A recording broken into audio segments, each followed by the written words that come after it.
Olá, esse é o Mente e Coração e nós continuamos o nosso papo sobre luto.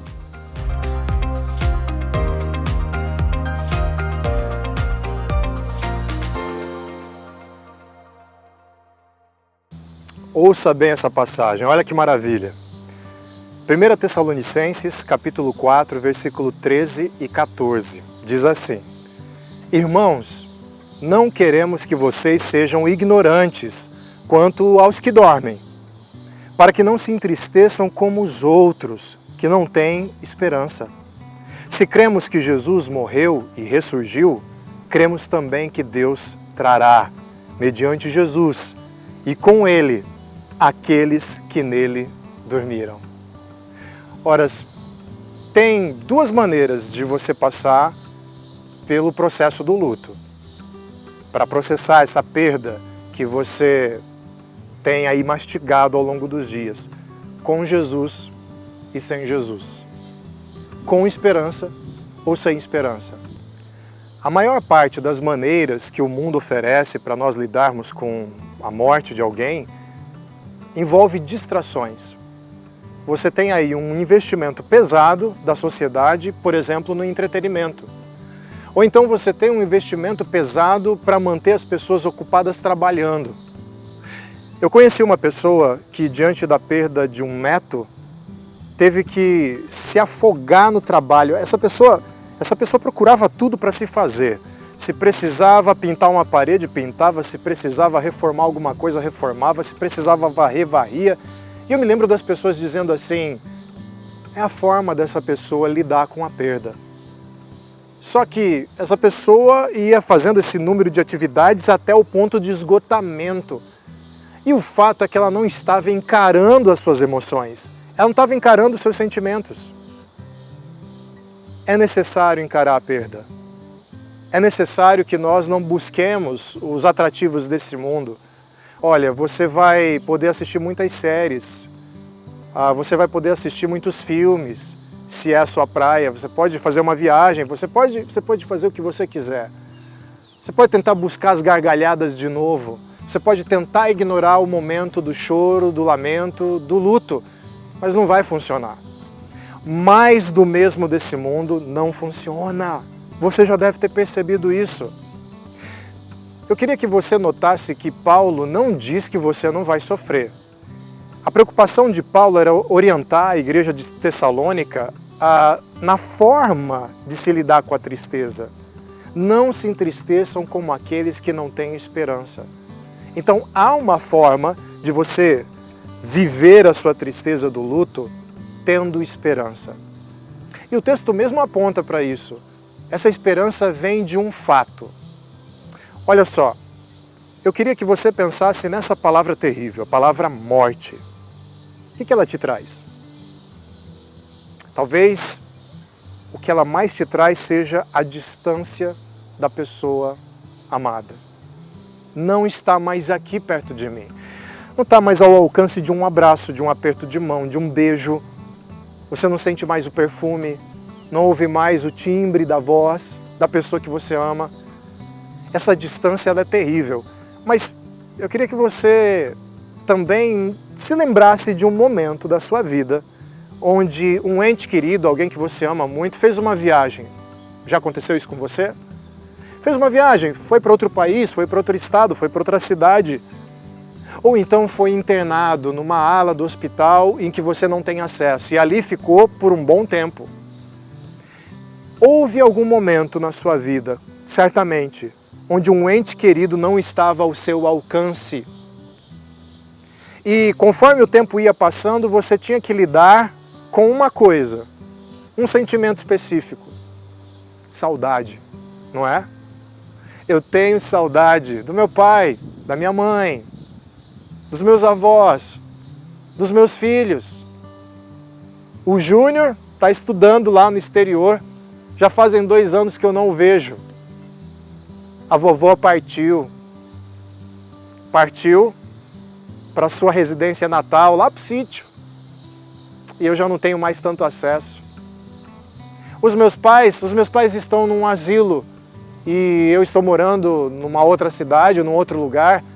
e às vezes só dá para fazer uma ligação. Bate a saudade. O problema é que para a maioria das pessoas, a morte é uma separação definitiva. A pessoa é como se ela deixasse de existir. Parou de ter acesso a mim, ela deixou de existir para sempre. Eu sei que as pessoas costumam dizer, sei lá, virou uma estrela. Ela sempre viverá em nossos corações ou na nossa memória. Eu não sei você, mas isso nunca me consolou. É verdade, boas lembranças ajudam, mas ajudam quando nós temos essa sensação de separação temporal. Uma separação temporária contada no relógio. Talvez eu não saiba nem quando seja o reencontro, mas um dia eu vou reencontrar. Um dia nós vamos nos reencontrar numa rodoviária, num aeroporto, num restaurante, mas nós vamos nos reencontrar. Isso vai ser maravilhoso. Agora, a morte não dá essa sensação. Então, às vezes, quando você traz de volta a lembrança da pessoa que você ama, essas lembranças não se tornam vida. Essas lembranças não te animam. Talvez essas lembranças mais te deprimam, porque você fica se lembrando que não vai ter mais um contato com ela, não vão ter novas histórias, não haverá mais aventuras ao lado dessa pessoa, e você se entristece. Daí a necessidade de se distrair, daí a necessidade de olhar para outro canto, olhar para outro lado, parar de pensar nisso. Mas a gente vai se enfraquecendo ao longo do tempo. E nós vamos desenvolvendo travas e traumas que vão nos tornando cada vez mais frágeis para encarar a vida. Talvez seja por isso que algumas pessoas tenham a necessidade material de manter o quarto da pessoa perdida. O quarto do filho, o canto onde o marido se deitava. Há tantas pessoas que mantêm tudo exatamente como está na sua casa por causa do parente que não está mais lá, do ente querido que não está mais lá. Essa é uma tentativa de materializar por um relance de perfume,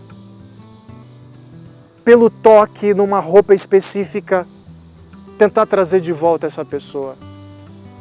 Mas sempre há algo dentro de você dizendo assim, isso não vai funcionar. Você precisa encarar o fato que houve uma separação. A palavra morte na Bíblia está ligada a pecado. O salário do pecado é a morte. É isso que a palavra de Deus diz. Morte na Bíblia tem uma conotação não de deixar de existir, mas de separação. Nós somos separados espiritualmente de Deus. Nós somos separados eternamente no juízo de Deus. Mas no caso aqui, nosso corpo também passa por uma separação. A alma se separa do seu corpo, mas nós não deixamos de existir. Houve um criminoso crucificado ao lado de Jesus que clamou pela misericórdia do Messias. No meio daquele sofrimento, naquela pena capital, nos últimos momentos de vida, ele pediu para que Jesus se lembrasse dele. E Jesus disse que naquele mesmo dia, aquele criminoso, perdoado, estaria com Cristo no paraíso. Estaria com Cristo nos céus.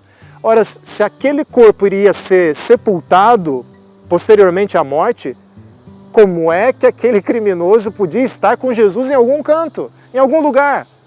Porque a morte não significa deixar de existir, a morte é uma separação. Agora, se há uma separação na morte, há um reencontro em Jesus.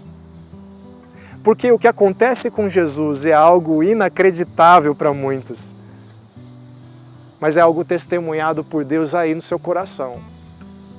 Você vai ouvir de Deus agora, no seu coração, que isso é verdade. A verdade sobre Jesus é que ele de fato morreu, foi sepultado e houve um luto, o luto do Pai. Sim, Deus Pai. O luto dos discípulos. E por um sábado todo, aqueles que amavam Jesus lamentavam. Por um sábado todo, foi sustentada a separação entre Deus Pai e Deus Filho. Mas é dito que no domingo, logo após o luto, Jesus ressuscitou, ressurgiu dos mortos. A vida continuou.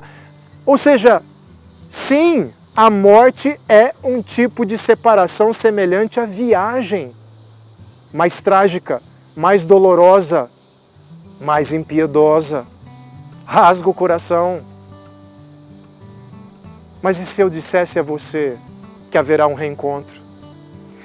E se eu dissesse a você que aqueles que você perdeu, você há de ver novamente, há de abraçar novamente, há de cheirar novamente, há de celebrar novamente?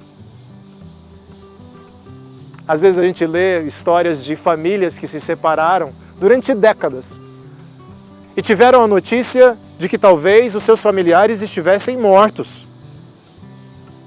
E nós temos vários momentos da história de separação como essa, provocada por guerras, epidemias, toda sorte de tragédias, e onde nós vemos posteriormente, mesmo depois de um longo tempo, reencontros emocionados. Você já pensou que talvez você tenha que lidar com a saudade por 10 anos, por 20 anos, por 30 anos, 40, 50? E aí, num determinado momento, você também cruzará essa linha. E em Jesus Cristo haverá um reencontro. Ou talvez chegue aquele momento onde Jesus romperá os céus. Isso vai acontecer. E todo olho verá que Ele estará trazendo familiares, irmãos, primos, primas, amigos, amigas, separados pela morte, num grande reencontro, numa grande celebração. Deixa eu te confessar uma coisa. No auge dos meus momentos de saudade, por causa da perda do meu primeiro filho, parte do meu consolo vem disso. Hoje eu tenho 40 anos. Espero chegar aos 80. Quiçá aos 100. Já pensou? Pastor Saulo centenário. E aí, Jesus promoverá um grande reencontro. Fiz essa oração para Ele. E eu deixei nas suas mãos. E na minha esperança, um dia eu vou ver o meu filho novamente. E eu fico imaginando essa cena. Jesus, meu filho e eu, num abraço caloroso e numa alegria sem fim. O Saulo, antes de Jesus, não tinha essa esperança. Eu realmente achava que aqui se morria, aqui acabava. Mas não. As portas da eternidade se abrem. E a promessa do Senhor é que os separados serão reencontrados, reunidos em Jesus. Apegue-se a essa verdade, alimente-se dela e você conseguirá tocar sua vida em frente. Na semana que vem nós continuamos esse papo, na última parte dessa nossa conversa sobre o luto. Te vejo lá.